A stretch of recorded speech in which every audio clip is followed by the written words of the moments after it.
Welcome back to my channel. My name is Neli, and on this video, we are going to be looking at post-high school studies.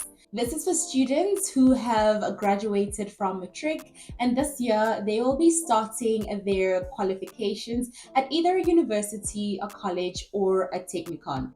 As you enter this new phase of your life, I want to share 5 tips with you and things to keep in mind as you maneuver through your academic journey. First of all, I want to say congratulations on matriculating and also for pursuing studies after high school. By choosing to study after high school, you are making a commitment to going after education. You're essentially saying, I am looking to acquire knowledge. I am looking to acquire and seek out knowledge that will broaden my perspective on the world, that will enable me to think differently, to be more compassionate. Because I believe when you have knowledge and you essentially understand different perspectives and different cultures, you're able to be more compassionate and more empathetic. This is a notable commitment that will be filled with growth, challenges, and also memories that will last you a lifetime. So, from me to you, here are 5 ways to prepare for your post high school studies. Number 1, have a clear picture of the subjects that you will be doing in the year, as well as where your classes are. So at this point, I take it that you have already applied to your institution, you have received your acceptance letter, and maybe you've had your orientation, and you're now just waiting for your classes to start. The one thing that I will encourage you to do is to have a clear view of your subjects and your modules. Go through your course content, see what classes you have on which days and where the venue is. I know that there are some institutions where it's fully online. There are some institutions where you need to be on campus every single day for all your classes.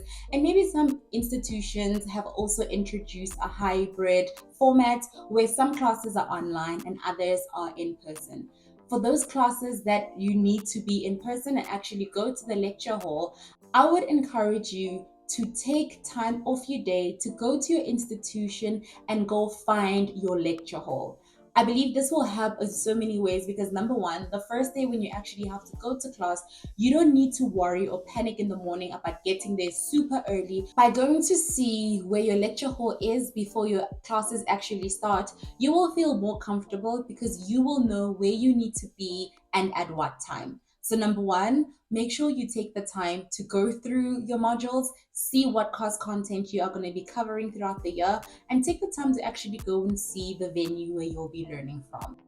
Tip number 2, once you've received your course material for your different subjects, take the time to go through your learning outcomes. And your learning outcomes essentially outline what it is that you will be learning from that specific module or subject. And you can use this to test yourself as you are going to your classes, checking in to actually see that, did I learn this? As you proceed with your classes and you go through all the content that the lecturer would have prepared, I will encourage you to keep returning to your learning outcomes and checking to see if you have actually learned the content that you're supposed to learn.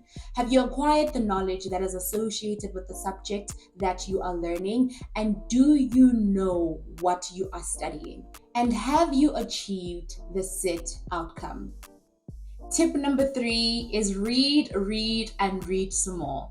When you are continuously and consistently reading, you are broadening your awareness, you are broadening your understanding, and you are building the knowledge that you have. And I believe this is a key skill to have. An article I was reading that was looking at students' perceptions of using the internet to develop reading habits had this to say: reading is very vital for the overall improvement of a human being.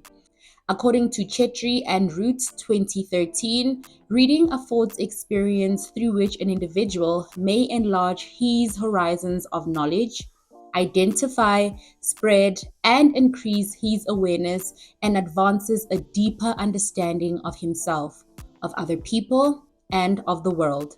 In the context of education, A large amount of reading is essential because all learning activities involve reading skills, and the success of students' study also depends on the greater part in their ability to read.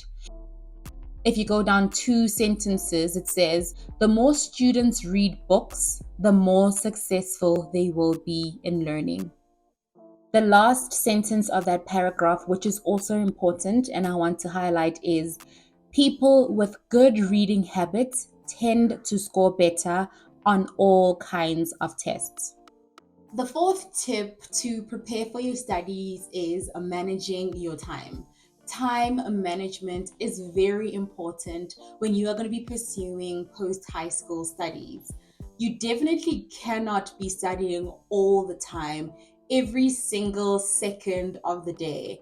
While on the other hand, you cannot be the life of every party. When there are social gatherings, you are there. Every weekend, you're meeting up with your friends, or every single day, you're hanging out at your college, university, or technicon and having a blast.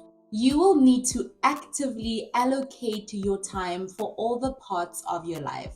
For example, you will need to allocate time for preparing for your lectures. Because newsflash, you cannot not prepare for class and just show up and expect the lecturer to teach you everything and you're just going to sit there and listen. You will have to beforehand prepare, set time, go through what you're going to be covering in that class that day or that week. And then you also need to go and attend classes. I know sometimes you may feel, is it necessary for me to go and attend? Maybe I'll just self-study at home. But I will encourage you, set the time and go to class. That way you'll get to interact with your other students, the other students in your class, and you will get to exchange ideas, have conversation, and discuss the topics that you are actually covering within the course itself. After class, you will need to go home and recap what you learned. Has what you learned in class aligned with what the course outline had listed?